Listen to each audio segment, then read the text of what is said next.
Dalam mitologi Nordik, semua yang diciptakan sesuatu hari nanti akan musnah dalam pertempuran akhir yang disebut Ragnarok.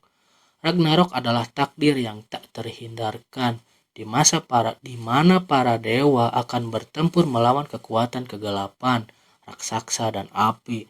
Dunia akan hancur, namun dari kehancuran itu dunia baru akan muncul lebih indah dan damai.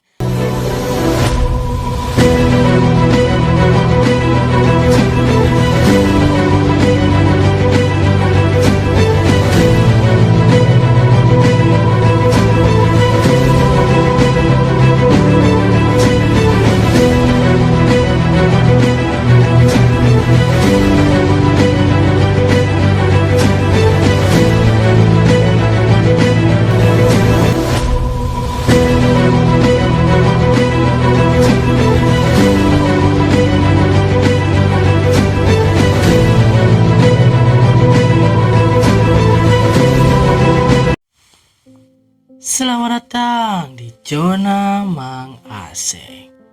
Halo John, terima kasih sudah mampir di video ini. Kali ini Mamang akan menceritakan kisah penciptaan alam semesta menurut mitologi Nordik. Saat dunia seperti yang kita kenal belum ada, ketika hanya ada kehampaan dan kegelapan di dalam mitologi Nordik, bangsa Viking percaya bahwa alam semesta tidak dimulai dengan ledakan besar, melainkan dari kehampaan yang tak terbatas. Ini adalah kisah tentang bagaimana segala sesuatu tercipta dan bagaimana kekuatan alam berperang untuk membentuk dunia kita dalam mitologi Nordik. Oke, tanpa berbasa-basi kita masuk saja ke ceritanya. Enjoy.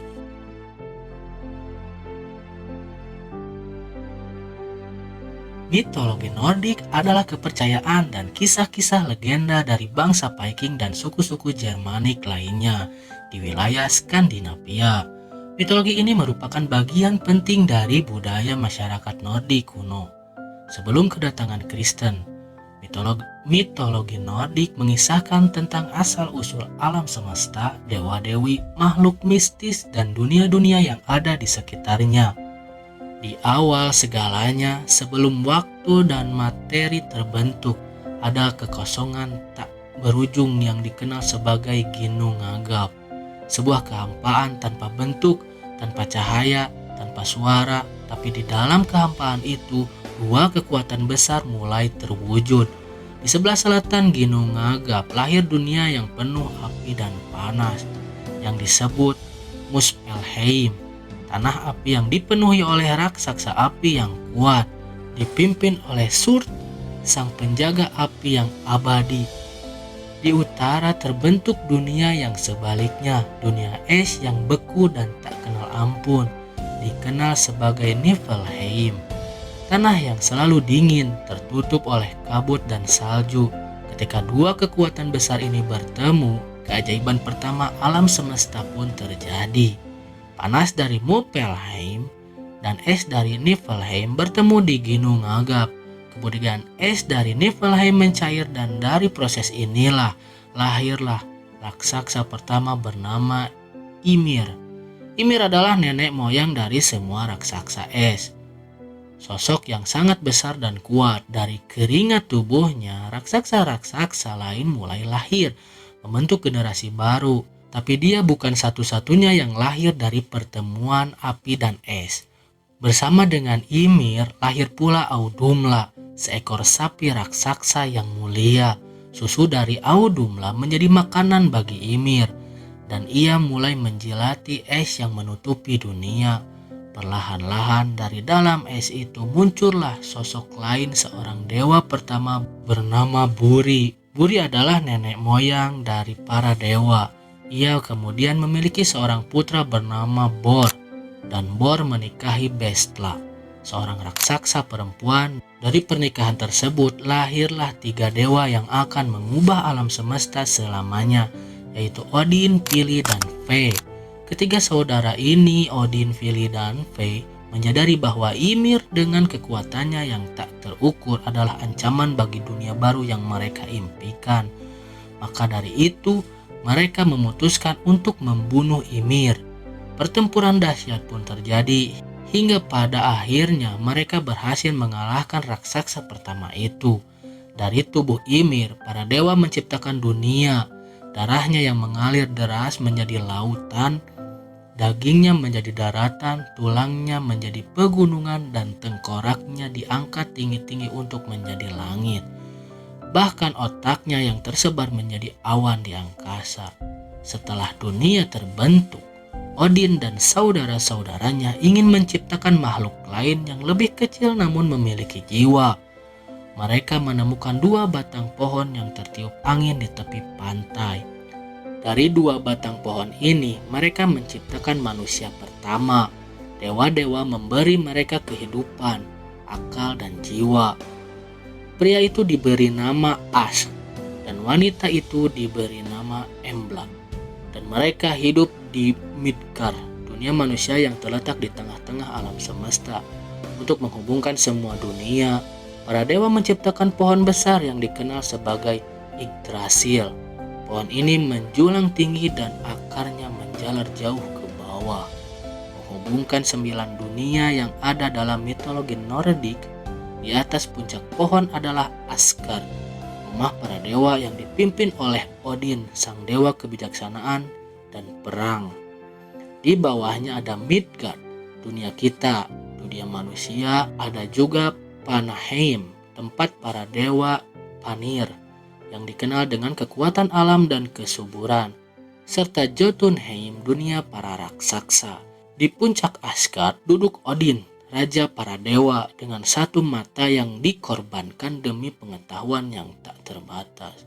Bersamanya adalah Thor, putranya yang perkasa, sang dewi petir dengan palunya yang kuat, yaitu Mjolnir, yang mampu menghancurkan apa saja. Lalu ada Loki, sang dewa penipu yang licik dan penuh tipu daya, sering menyebabkan kekacauan namun selalu tak terduga.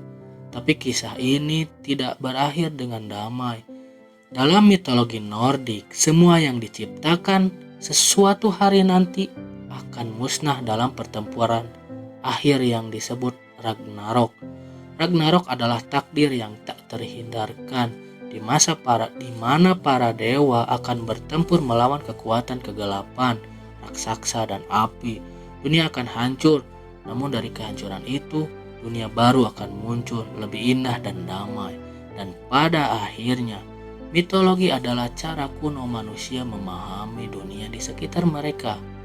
Cerita-cerita ini menggambarkan hubungan yang dalam antara manusia dengan alam, kekuatan kosmik, dan kehidupan. Kisah penciptaan dalam mitologi Nordik adalah salah satu dari sekian banyak cara bangsa Viking memahami asal-usul dunia dan tempat mereka di dalamnya.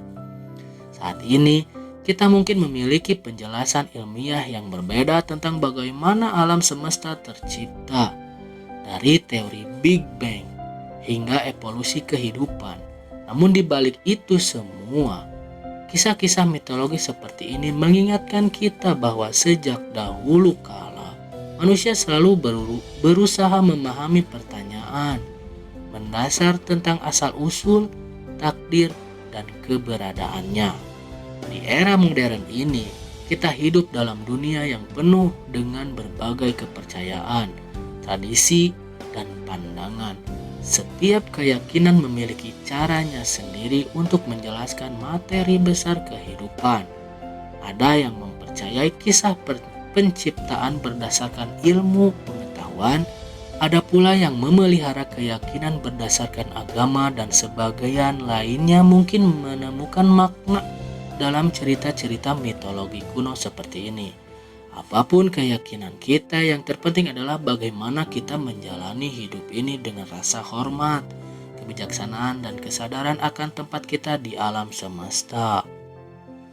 Setiap keyakinan dan cerita memiliki pesan yang mendalam, baik itu tentang kekuatan, pengorbanan, cinta, atau keharmonisan dengan alam. Jadi, meskipun kita mungkin berasal dari latar belakang yang berbeda dan memiliki pandangan yang berbeda tentang bagaimana dunia ini dimulai, Kita semua adalah bagian dari alam semesta yang luar biasa ini. Mari kita terus menghargai kisah-kisah dari masa lalu, sambil tetap terbuka pada pengetahuan dan keyakinan yang membimbing kita di masa kini. Segitu dulu cerita hari ini. Bagian mana yang menurut kalian menarik atau masih ada bagian yang kurang lengkap? Kalian bisa tambahkan saja di kolom komentar. Like video ini kalau kalian suka dan subscribe agar channel ini terus berkembang. Juga nyalakan lonceng notifikasinya agar gak ketinggalan kalau Mamang upload video. Besok kita cerita lagi, John. Terima kasih dan sampai jumpa.